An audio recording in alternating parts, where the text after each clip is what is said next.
I watched my grandfather die cursing the world. I refused to live like that. He said this to his mother on his 16th birthday, and she had no answer. The question had been following him for years now. Why do people spend their entire lives complaining about what they don't have, comparing themselves to others, yet never become better than they were yesterday? Teachers offered wisdom, yet it felt hollow. Friends told him to relax. His uncle shrugged and said, "That's just how life is." But he couldn't accept it. He had watched his grandfather, a man who once carried dreams, slowly dissolve into bitterness. In his final years, the old man spoke only of what went wrong, who had more, which chances were stolen from him, and when he died angry. There has to be a different way, the boy thought. 3 months later, he found himself somewhere unexpected, a stone quarry on the edge of town.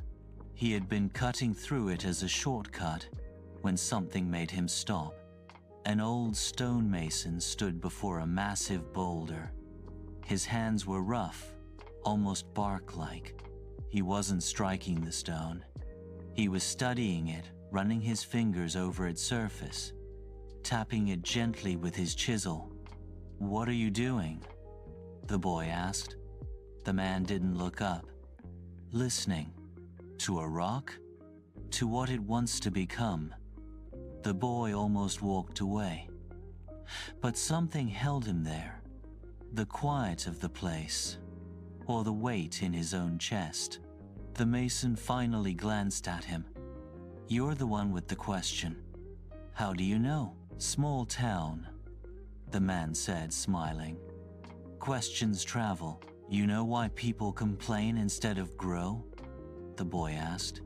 "Everyone says it's human nature," he added quickly. "Is it?" The mason gestured toward the boulder.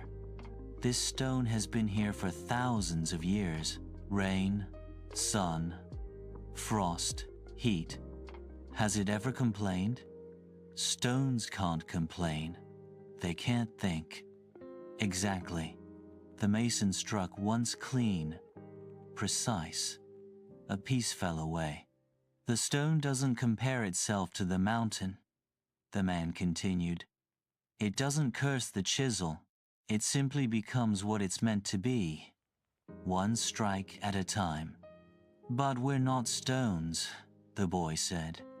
"We feel, we want, and that's your advantage.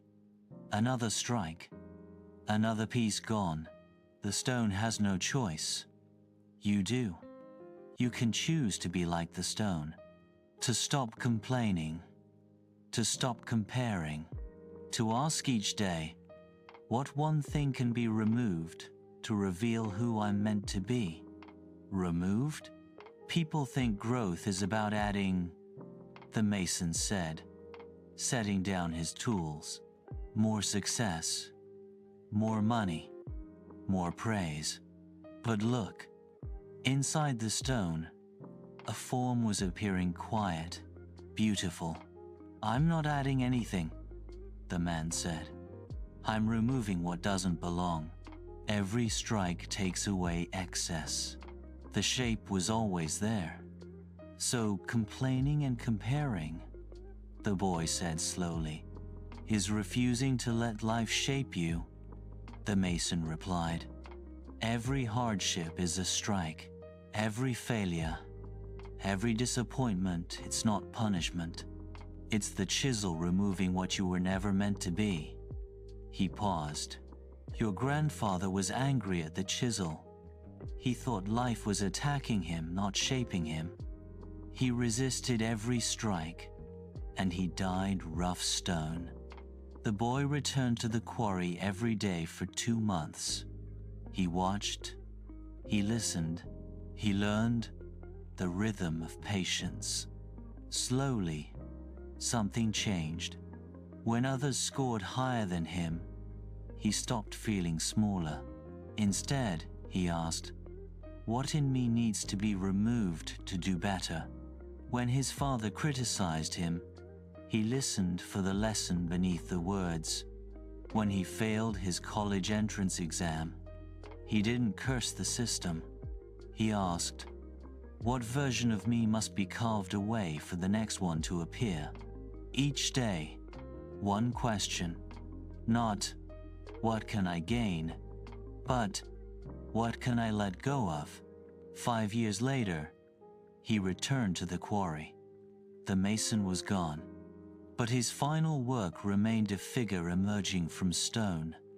One hand still trapped in rock, the other reaching forward, free. Beneath it were carved these words: complaining is the sound of someone refusing to be sculpted. Comparison is the cry of someone who doesn't know their own form. You are stone that can choose. Ask not what life owes you, but what you must release to become. He placed his hand on the sculpture's free hand. He hadn't found his answer in a book, a temple, or a teacher who preached. He found it in stone, a stone that never complained about being struck, never compared itself to marble, and simply became beautiful. The real question isn't why people complain and compare. The question is, what are you willing to let be chiseled away? Because you're not here to remain as you are. You're here to uncover who you've always been beneath the excess. One strike at a time, one day at a time. No complaint, no comparison.